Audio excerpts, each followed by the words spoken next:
2024 ఎన్నికల్లో మీరందరూ ఓట్లు వేశారు.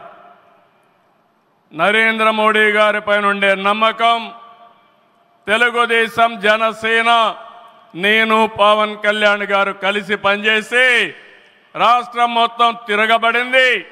94% హిట్ రేట్ వచ్చే పరిస్థితి వచ్చింది. ఆర్థిక వ్యవస్థ అగమ్యగోచరం, ఏం చేయాలనో తెలియని పరిస్థితి. నేను 4వ ముఖ్యమంత్రి, కానీ ఎటు చూసినా ఆఘాతమే. అలాంటి సందర్భంలో వెంటిలేటర్ పైనున్న ఆర్థిక వ్యవస్థకి కేంద్రం, వ్యక్తిగతంగా నరేంద్ర మోడీ గారు ఆక్సిజన్ ఇచ్చారు. ఇప్పుడిప్పుడే రికవర్ అవుతున్నాం, వెంటిలేటర్ నుంచి బయట వచ్చాం.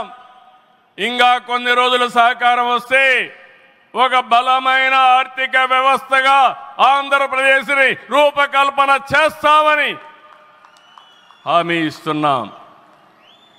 2014 రాజధాని లేని పరిస్థితిలో మనం పాలన ప్రారంభించాం.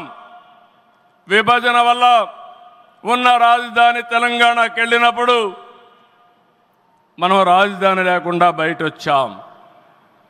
అమరలింగేశ్వర స్వామి ఆలయం కొలువైన పుణ్యభూమిగా, శాతవాహనుల రాజధానిగా, బౌద్ధుల ఆత్మహత్య కేంద్రంగా, కృష్ణమ్మ తీరాన విరసిల్లిన అమరావతిని రాజధానిగా ఎంపిక చేసుకున్నాం. అమరావతి కేవలం ఒక నగరం కాదు, 5 కోట్ల ప్రజల సెంటిమెంట్.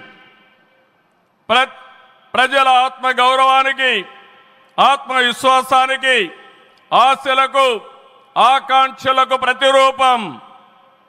ప్రపంచంలో ఎక్కడా లేని విధంగా 29,000 ఎకరాలు, 29,000 మంది రైతులు, 34,000 ఎకరాలు భూమి రాజధానికి ల్యాండ్ పోలింగ్ కింద ఇచ్చారంటే ఒక భారతదేశానికే కాదు, ప్రపంచానికే ఇది ఒక చరిత్ర. అలాంటి నిర్మాణం తలపెడితే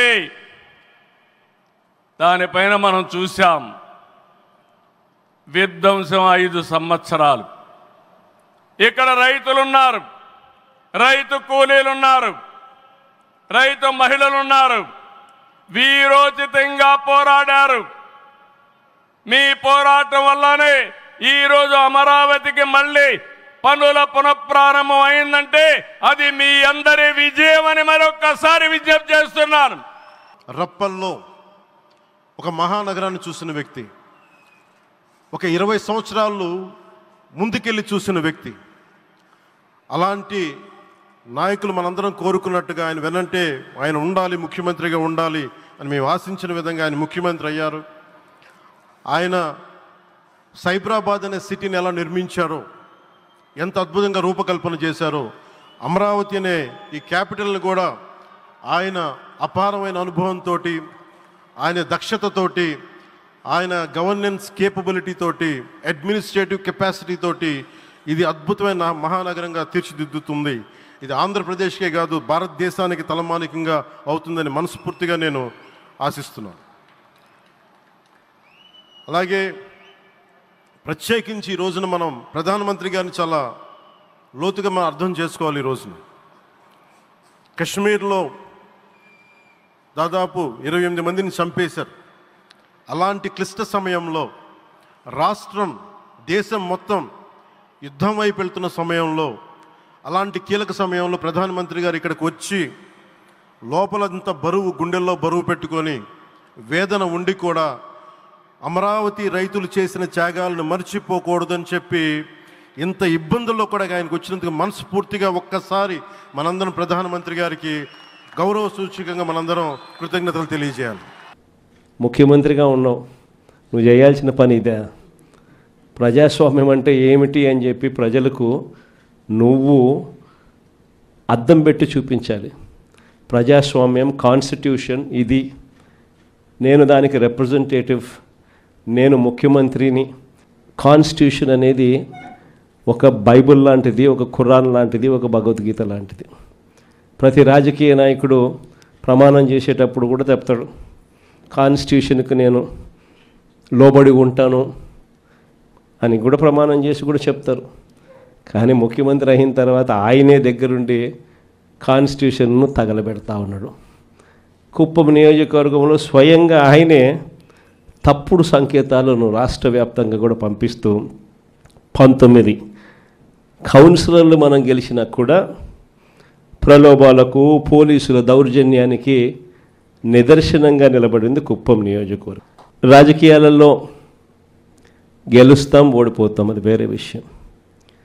కానీ ఓడిపోయినా కూడా ప్రజల గుండెల్లో బ్రతికే ఉన్నామా లేదా అన్నది మోస్ట్ ఇంపార్టెంట్ థింగ్. ఈరోజు వైఎస్ఆర్ కాంగ్రెస్ పార్టీ కార్యకర్త గ్రామంలో ఏ ఇంటికైనా పోగలుగుతాడు, కాలర్ ఎగిరేసుకొని పోగలుగుతాడు. మా సమయంలో, మా పాలనలో మేము చెప్పిన ప్రతి మాట మేము నెరవేర్చాము అని చెప్పి గర్వంగా కూడా చెప్పగలుగుతాడు.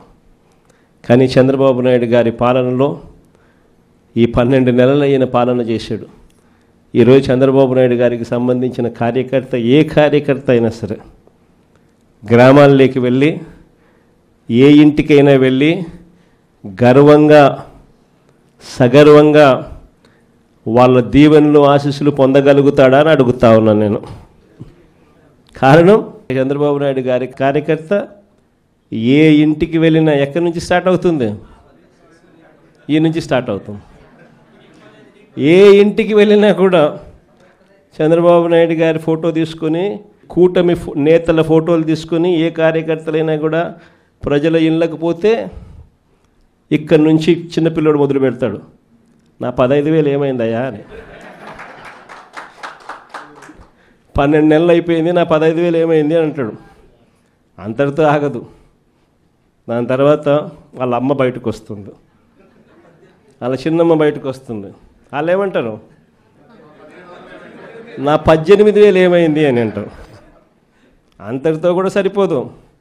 దాని తర్వాత ఆ అమ్మల వాళ్ళ అమ్మలు బయటకు వస్తారు, ఆ అమ్మల వాళ్ళ అత్తలు బయటకు వస్తారు.